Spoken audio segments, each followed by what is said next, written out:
Hey guys, so you've gone and done it, you've been out and you bought yourself a bass guitar, and now you want to know how to change the strings.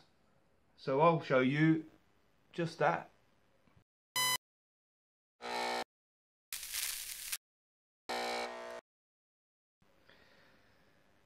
Basically, just before you do anything, loosen off each string a little bit, take the tension off the neck.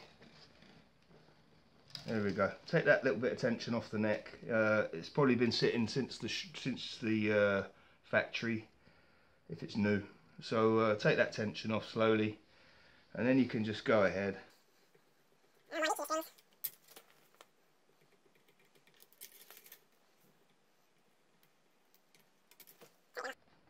I like to straighten these ends out. It just helps getting them out out of the tailpiece, out of the bridge. Straighten them out a bit. So you get rid of them. They're all buggers. All right. Let's take you down here.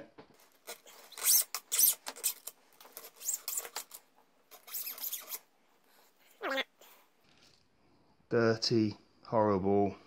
No tone left in those whatsoever. I'm going to be recording a song, bass part of the song, so I need new strings on here to give me the best chance. So that's out of there. They're out of there. That's your bridge, guys. Your saddles. This is for beginners, obviously, this video, so a little bit of information. Now your strings are off. Ideal opportunity to give your fretboard a quick clean over.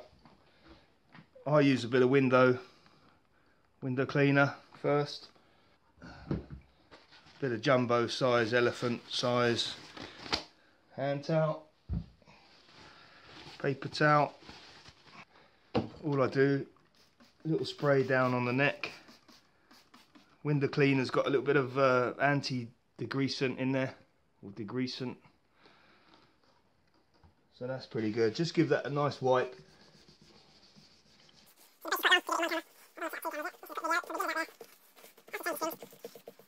Give that fretboard a bit of a clean. You know, there's a bit of gunk, there's a lot of gunk on there, but maybe one more little spritz. Let that sit for a minute. Down here, also do your body quickly in between your pickups. That's where a lot of the crud you can't get to normally. Headstock also, where you've been in between where the strings go. Another little step for you guys while your strings are off, a bit of wire wool, and just on each fret I like to just give these a little polish up. Again, I'll speed this up for you.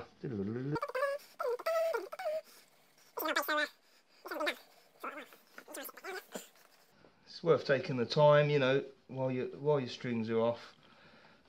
I can feel, you know, I can hear and feel with this wire wool that these are pretty corroded. If you've got a lacquered board, you can always tape up your frets. Bit of masking tape. Might as well give it as much chance of being a nicer sound as we can. Pretty good quality. This is an area bass, by the way. An area bass, apparently. My friend's had it for 30 years, he said. It's 30 years old. Next step, guys, bit of oil, linseed I'm using here. You can use lemon oil. I've used olive oil in the past. Now a bit of kitchen towel. But basically, if you've only got olive, use olive, it's no problem. This is probably the most important step, really, to if your guitar's sort of old or it's second hand, you don't know how old it is, just worth giving this board.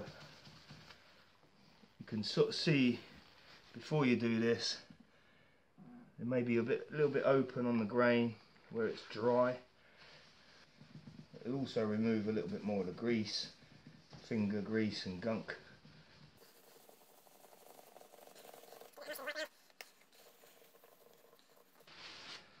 $30 years worth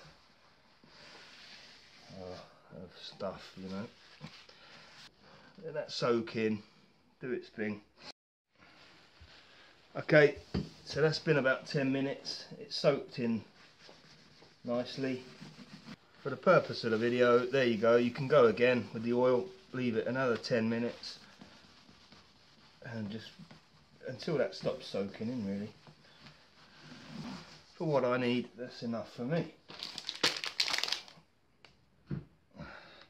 Onto the strings, guys. The good thing with a bass, I suppose, is only 480, 65. I've gone for like a medium string, medium gauge. I'm not a bass player, so I'm not used to using bass strings, but I went for medium. You start with your biggest thick string here. Got your big one, your new one. Unwind that. Back in the hole it came out of. You can see the shine on the string now compared with the old dead. There's no way I'm recording with those strings. I could hear the sound wasn't, it wasn't very bright, it wasn't very nice. So second string in, 80 in my case, or the A string if you want. Next up I'm on 65. It's your D string. See the little D string. It's quite strange for me. I'm a guitarist normally, so these strings feel huge. And the last one, in my case, a 45 or the G string. Oh, the G string. We like a bit of G string action. I might not put that in the video. But anyway, there we go. G string through. These are your saddles. Again, the intonation I'll check at the end. That's probably another video, or find yourself a video on doing the intonation. For you guys, this is just the technique of putting your strings on. Back up to the headstock. Now, my tuners on this one, I've got the slot and the hole. If you've got that, great. If you haven't got that and you've got the hole going through the tuning peg, no problem. You put the string through, same as you took the string out, really. And if it is the hole through way, I give myself a bit of slack, and then you put that through and you start winding. So for the case of this style tuner, let's line that slot up there. Let's line them all up quickly.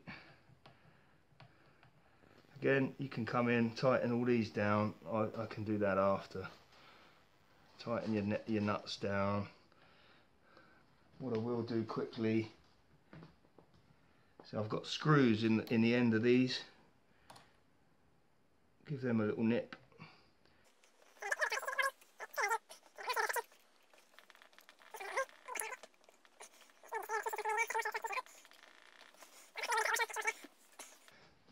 Maybe one day put a little washer on, extra washer there. So in my case there, with the hole and the slot, I'm going to take my string to about just past that second tuner there. If it's too much, I can always come back and chop it again, but I'm basically going to cut my string now there. Put the end of the string down in the hole, give that a little bend over. And now you just want to make sure you turn your tuning peg the right way. So I'm going left here, turning to the left. The tuning peg's going to the left. So the string ends up on the inside of the headstock. And when you turn that, you might have to just manhandle these strings a bit more into position. Keep turning that. So you've got at least a good turn round on there. 1 to 2, nice turns around the peg. Flick that into the nut slot. A little bit of tension on it, And there we go, repeat the process again, just eyeball the second string, give that a cut, maybe a little bit less. You can probably get a bass string winder, tuner, winder. I've got one for the guitar, but the bass pegs are always bigger, so you can probably buy yourself a bigger string winder. Get yourself a little toolkit together, a pair of snips, string winder, etc. Screwdriver, maybe. Okay, second one's on. The other side of your stock, now you're going to have to go the other way. Now you see I'm slipping on this one. I've got a problem. Let's do the last one. See, I went the wrong way there. It does happen, you can start going the wrong way. Just make sure you catch yourself and come back the other way. I've seen people do it all the way up the wrong way, and it'll work, but the brake angle will be different onto the nut, that's all, and it could put strain on your nut and end up breaking that. So there we go, we got the G string on. Again, different tuning pegs, same system, as long as your string's coming in the right way. See how the string's pretty straight towards the nut now. If it was round the other way, it'd be an off. The angle would be too much. You know, you'd probably hit this peg with this peg. You know, it just wouldn't be right. So just make sure you do that, guys. Okay, guys. So I messed around with the tuning peg. It's not perfect, but it's holding tune. It works. It was basically just slipping until I caught the right tooth. So one day it will need a new one. Obviously, next step, tuner up. E, A, D, D, G. Now, I had a little bit of buzzing going on one of the frets on the big E. So, for now, without touching the truss rod, you come down to your saddle.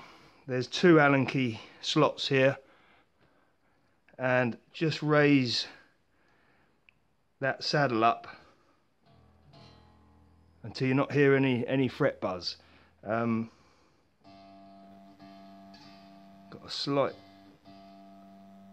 a slight buzzing on that one. Let me raise that one now just to see if I can eliminate that also.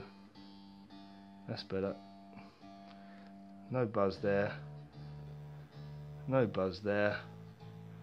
And no buzz there. So if you change your strings, say you change your gauge of strings, and you don't want to mess around with a truss rod, it should be fairly good if you've bought it new.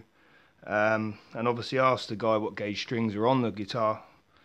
If you do get a buzz, use your Allen key, raise your saddles a little bit. You can always maybe come back down later on once your strings are stretched in. But that's the way of getting rid of some of that noise anyway. And basically that's it, guys. So I hope you enjoyed that little. It's just for you guys out there that are just starting the bass and starting to play. Maybe you've played, you haven't changed the strings yet, and now you need to know how to change the strings on your bass. And a little bit of problem solving there. These things happen, no problem. If that didn't work, what I did, you know, this is an old bass. I mean, this thing, you know, having this problem with the slipping of the teeth inside, I took this off. It's slipping. I would have changed it for this one, so that, because for the song I'm going to record coming up, if you want to check that out, be the next video coming up on my channel is recording the bass. I would have just swapped these 2 tuners over, because I'm not going to use the G string really. Now it's all working, who knows, I might come up with a new riff that will incorporate the G. But that's it, guys. That's how you change your strings on your bass. It's simple enough. A few things to keep in mind, and give it a good clean up at the same time. So there you go. Hope you enjoyed that. If you get anything out of this video, give me a like, and I'll see you on the next one. Cheers guys, bye.